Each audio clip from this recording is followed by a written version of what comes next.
ilk kıssa var kimden al? Sadı Pelvan'dan al. Sadı Pelvan 40 kat çökçenin üstünde 3 gün mihman olup yatıverdi. 4.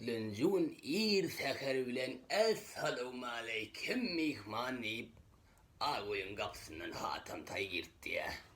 Sadı Pelvan şu tayda Hatem Tay tanap öz izin etmişine çok hapa olup Hatem Tay'ın dizine çöküyüp 5 kelime sözüydü, gör bak ne diyer.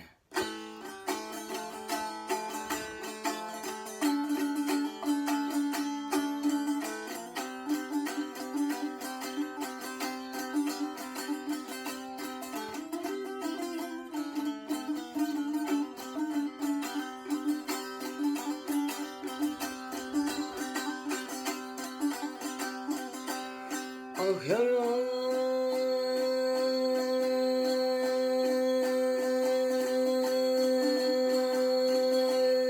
alırsan gelmişim kıyın pişe için.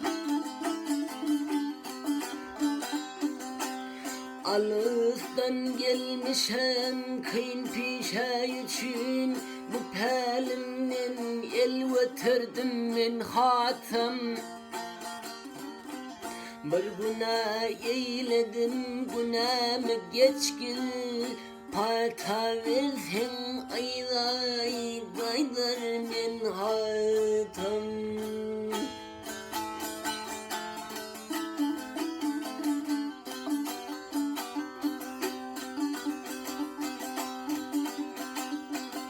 Oh gelirdim ben senin kellen alfam bir. Gelirdim ben senin kellen alfam bir. Başım eltip şaha giyip olsam bir.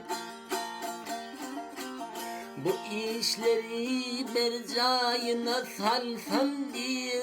Bu pelimden el götürdüm ben Hatem.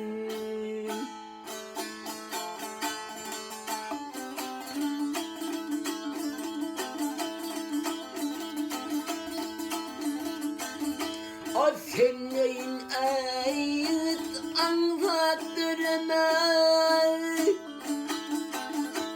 Senin ayet anlattırmaz. Seni ölüm ölüm oramaz.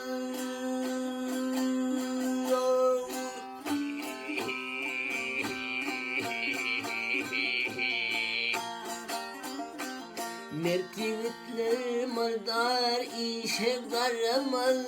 Men karadım akmak yekenim Hatem.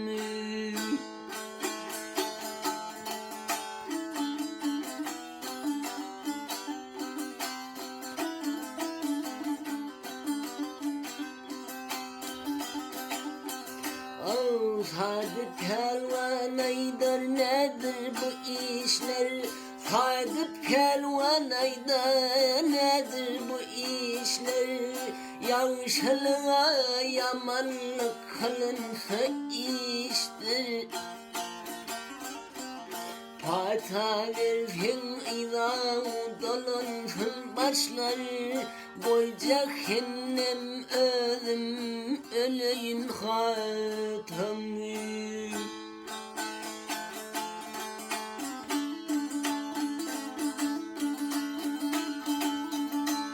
Gereği ölüm ölüp gidermen. Boy cehennem ölüm öleyim Hatem.